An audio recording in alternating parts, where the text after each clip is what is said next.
ada calonnya dulu atau ada uang untuk nikahnya dulu. Hal ini sama seperti ada market dulu atau ada produk dulu. Ayo kita bahas sampai tuntas, kita kuliti di video ini. Halo teman leha-leha profesional, hari ini kita akan belajar bermanfaat sambil guyonan dan rebahan. Kita akan membahas tentang market versus produk. Mana duluan? Kayak ayam dan telur. Tidak bisa dipungkiri bila mana di era saat ini, para pebisnis, anak-anak muda itu sangat bingung harus berbisnis apa. Karena semua bisnis sudah ada, semua produk sudah ada, semua kebutuhan apakah sudah terpenuhi, kebutuhan konsumen? Jawabannya bisa ya, bisa tidak. Maka itu dari kegalauan para pebisnis muda, anak muda yang ingin mulai bisnis, mereka bingung apa yang harus saya buat. Jadi yang mereka lakukan adalah ATP, evolusi dari ATM.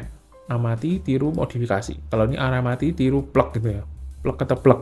Karena mereka melihat di YouTube, di IG, kayaknya jualan tahu goreng atau tahu bakso aja bisa omset ratusan, puluhan juta per hari atau jutaan per hari. Jualan martabak, semua orang juga jualan martabak. Tapi yang ini bisa dapat omset puluhan juta per hari. Jadi katanya, kok kayaknya yang jual martabak itu banyak yang kaya gitu ya. Kok kayaknya yang jualan mie ayam itu banyak yang kaya ya. Kayaknya gampang ya bisnis ini. Langsung lah maju, gaskan gitu ya. Tapi ujung-ujungnya boncos terus, lalu belajar. Belajarnya dari mana? Dari YouTube, disuruh ikut workshop atau melakukan iklan Facebook Ads, nggak nyambung. Ya anehnya masyarakat Indonesia itu mereka tidak mau berdamai dengan realita. Mereka hanya ingin bermimpi dan diberi gula-gula motivasi-motivasi yang menjadi motivasi yang tidak ada habisnya dan tidak dapat dipraktekkan gitu ya. Sayang sekali. Anggap saja seperti ini. Ada orang yang jualan Indomie pedes. Ini sudah sekitar 1-2 tahun laluan sangat booming, lalu mereka merasa orang itu bisa kaya dari Indomie. Yang di Malang tuh ada ya, namanya Misoden itu ya. Kalau teman-teman ikuti konten-konten YouTuber food vlogger, kok rasanya banyak gitu ya yang jualan laris manis omset jutaan dan bertahan lama. Kalau bertahan lamaan berarti untung gitu ya. Kalau nggak untung ya ganti jualan yang lain harusnya gitu. Apakah bila mana teman membuka warteg Indomie, otomatis akan laris, kaya, tajir melintir? No teman, karena kita lebih sering atau lebih senang melihat atau mendengar yang bagus-bagus saja, yang gula-gula saja, sugar coating, karena hal ini memberi harapan.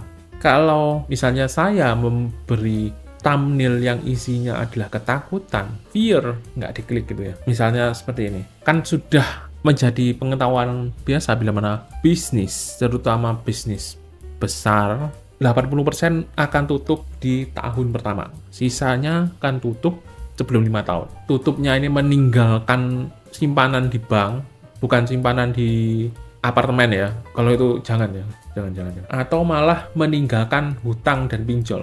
Ini yang lebih ngeri lagi. Nah, kalau kita membahas seperti itu, orang tidak akan mau melihat karena mereka merasa hidup sudah susah, jangan mengasih cerita-cerita yang nyeremin, mendingan cerita pocong-pocongan, kuntil-kuntian, itu lebih menyenangkan.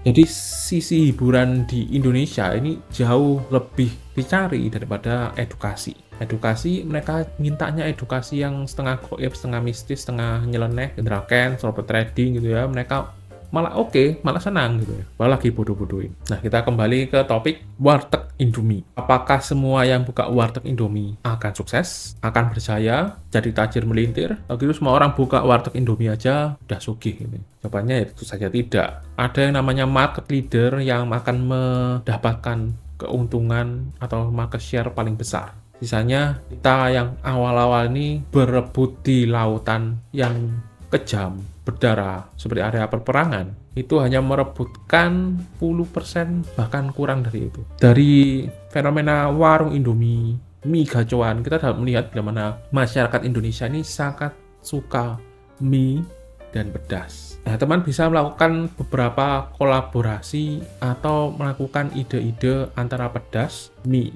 atau gabungan ditambah sesuatu. Jangan melakukan hal yang sama persis. Harus ada diferensiasi, ada value, harus ada story yang kita bawakan. Jadi ini mengatakan tentang branding lagi, tetapi branding ala UMKM yang mikro-mikro banget dengan UKM atau UMKM itu tuh saja sangat berbeda gitu. Yang satu sudah punya modal misalnya 100 juta, sudah ada konsumen misalnya tapi masih merugi. Yang satu konsumen nggak ada gitu. Sama sekali nggak ada gitu. Hal yang harus dilakukan itu berbeda 180 derajat. Bila teman mencari produk untuk dijual, yang tadi misalnya ada roti-rotian, kayak dulu ada roti John gitu ya, sempat terkenal, berarti ada demand gitu ya. Apalagi pada saat viral itu kalau masih bertahan 1-2 tahun, berarti memang ada demand di sana. Teman boleh mengamati, boleh meniru, kita harus melakukan diferensiasi yang kuat. Diferensiasi ini harus memiliki poin terpenting. Bila mana tidak ada ini, diferensiasi teman tidak akan digubris oleh konsumen. Seperti tadi yang saya jelaskan, bila mana dalam bisnis kita harus sadar bila mana ada saingan yang sudah memiliki market yang lebih stabil, lebih mature atau dewasa, sudah menjadi kebiasaan mereka untuk mengkonsumsi produk-produk tertentu, brand-brand tertentu. Dan kita tidak bisa seperti pada Shopee yang saya katakan, ya kita harus melawan yang tidak loyal brand gitu ya. Karena hampir semua lini produk itu pasti ada top brand bagi konsumen tertentu. Misalnya HP yang mengandalkan kamera, ada yang memiliki favorit merek A, B, misalnya cuma 2 merek. Terus ada konsumen yang HP untuk gaming, ya dia cuma punya 2 merek, 1 atau 2 merek andalannya. Seperti yang pernah saya sampaikan juga, market share itu merupakan area pertempuran yang membutuhkan modal untuk ngiklan, branding. Jadi tidak mungkin bayi yang baru merojol oek-oek gitu ya, bisnis baru, UMKM gitu ya, unit yang mikro gitu ya, lebih mikro dari mikro, itu mau bertanding tuh sama seperti bayi yang baru merojol mau tanding tinju sama petinju kelas dunia gitu ya. Buru-buru ditinju ini, ditiup aja geblak gitu. Nah, jadi saya dapat katakan merebut market share itu tidak segampang merebut pacar teman. Siapa yang pernah jadi korban atau jadi pelaku, wah gawat, ini harus tobat. Nah, seperti yang tadi saya katakan, yang dapat kita lakukan adalah amati, tiru, modifikasi. Adalah diferensiasi yang kuat, ada value, ada storytelling, ada branding. Pun awalnya brandingnya gimana, nanti kalau di ujung jalan brandingnya jadi beda lagi, urusan belakang. Apa yang kita rancang itu tidak akan serta-merta 100% dapat dieksekusi. Pasti harus ada perbaikan, perubahan, evolusi dari diri kita yang berkembang, bisnis kita yang berkembang, perubahan zaman, ada perubahan keadaan. Semuanya tidak ada kepastian. Kita harus melakukan perubahan terus-menerus. Dan harus ada diferensiasi yang menyelesaikan masalah dari produk sebelumnya. Misalnya seperti ini. Salah satu market leader martabak manis adalah Holland. Tapi Holland punya kelemahan. Apa? Mahal. Jadi kalau ada martabak sultan yang harganya 1 piece 1 juta ya terserah gitu. Atau 1 piece bisa seharga NMAX gitu ya. No comment. Bila mana teman tidak bisa mengalahkan rasa atau minimal menyaingi atau menyamai 90% rasa dan kualitas yang diberikan Holland, maka teman tidak bisa bersaing dengan Holland atau konsumen yang menggemari Holland gitu ya. Kecuali ada yang mengatakan Holland nggak enak gitu ya. Berarti seleranya beda pasar, beda pangsa pasar. Jadi Anda bukan target pasarnya. Kelasnya biasanya gitu. Siapa tahu ada yang lebih suka garing, terus garingnya Holland kurang dianggap enak gitu ya. Ada yang lebih enak, lebih murah gitu ya. Sama dengan seperti yang tadi saya katakan ya, ada garing, martabak telur gitu ya. Anda tidak harus jadi menang terhadap suatu brand dalam segala halnya atau segala lini produknya. Tapi Anda bisa menang dan diferensiasi pada 1 atau 2 produk yang akan menjadi produk hero atau produk unggulan Anda. Misalnya Anda khusus membuat martabak mini yang rasanya hampir mirip dengan Holland, sehingga harganya bisa cuma sepertiga dari Holland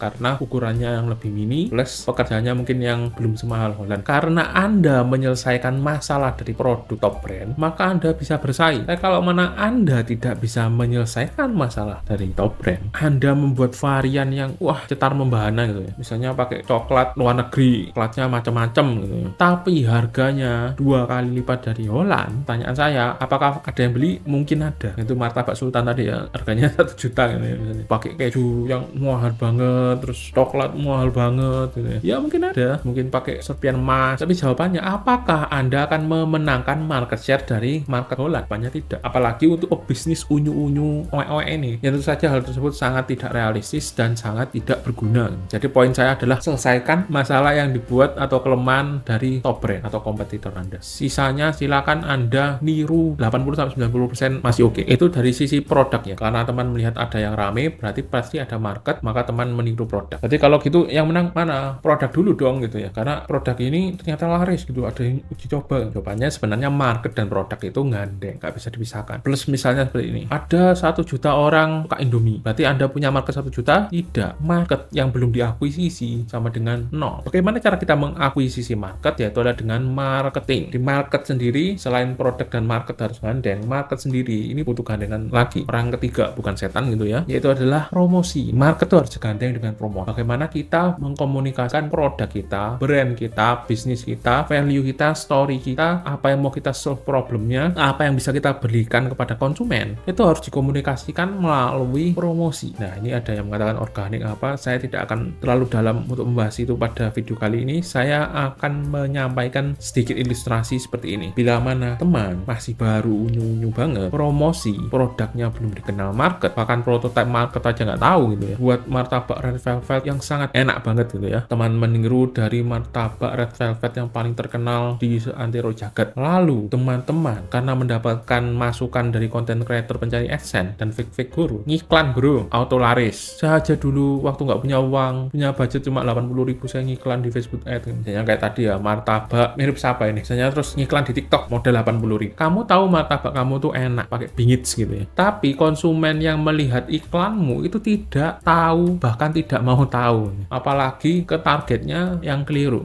Wah, red velvet warna pink gitu ya, buat iklan lah, red velvet bentuk hati gitu ya, martabaknya dikasihkan ke pacar, kado termanis untuk pacar yang gemuk, diabetes manis, pakai modal 80.000, dikirim lah.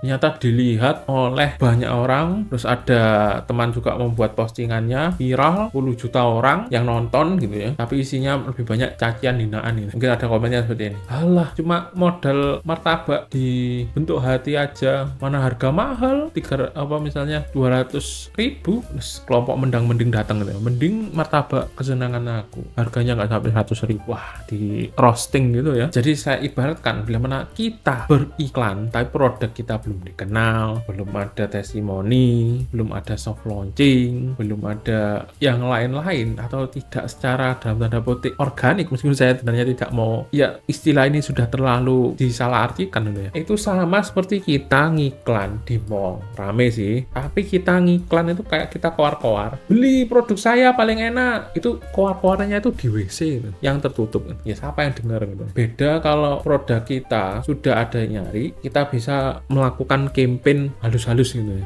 Jadi nanti itu kalau sudah seperti itu, kita seolah-olah diberi panggung atau bahkan didatangi vlogger gitu. Itu tanggapannya akan berbeda gitu. Meskipun kalau kita tidak pintar ya bisa saja efeknya cuma viral sebentar, nah itu turun lagi. Nah disinilah letaknya, bila mana produk yang kualitasnya sudah oke, terkonsep dengan baik, ada story-nya, mengapa produk ini dibuat, itu hasilnya akan jauh lebih baik. Dan pengembangannya mungkin bisa saja tidak hanya di martabak, mungkin resep red velvetnya itu sangat oke, mungkin gabungan dari cream cheese-nya sangat baik atau unik dan enak dan sebagainya, maka bisa merambah ke produk-produk rasa red velvet kreasi lainnya. Dan bila mana produkmu nggak enak tapi dimarketingkan secara berlebihan, ya jatuhnya kayak kue-kue artis gitu ya, yang tenar sebentar, wait.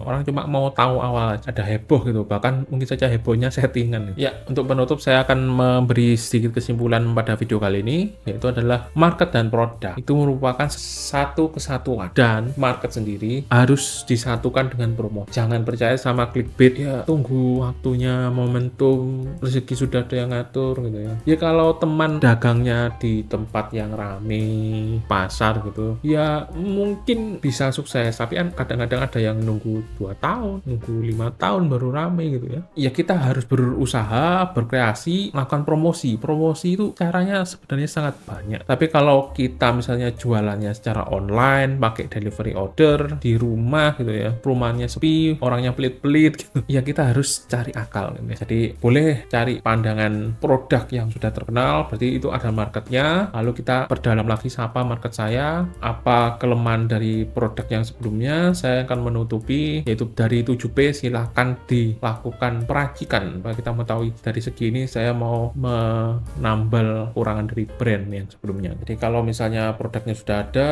kita perdalam market, kita tahu market gitu ya. Kita perdalam marketnya, kita tahu produknya harus di-create lebih ke bagian mana yang kita kuatkan gitu ya. Setelah dikuatkan, diuji coba, ternyata marketnya itu ada keliru gitu, nggak yang usia seperti itu atau nggak kayak gitu, pendekatannya harus dirubah. Ya kita harus rubah sini, jangan jadi orang yang kepala batu. Ya kalau awalnya sudah gini ya gini, saya nggak mau ngerubah gitu, nggak mau mikir gitu. Jangan kayak bayi yang mau disuapin aja, kita harus mikir gitu. Nanti yang ada buang-buang modal, buang-buang duit. Karena ini sudah ternyata marketnya sudah aware, tapi mereka ingin ada perubahan di produk, ya produknya dirubah lagi gitu ya. Jadi ganti-gantian nih, setelah produknya dirubah ternyata marketnya harus ada perubahan dikit, di-adjust lagi gitu ya. Marketnya sudah di-adjust, produknya harus adjust lagi, mungkin ada tambahan varian atau perubahan rasa. Karena produknya berubah ya marketingnya juga berubah gitu ya. Ya sekian video kali ini, terima kasih teman sudah menyimak sampai akhir. Silahkan subscribe untuk mendapatkan konten-konten bermanfaat di video selanjutnya. Bye.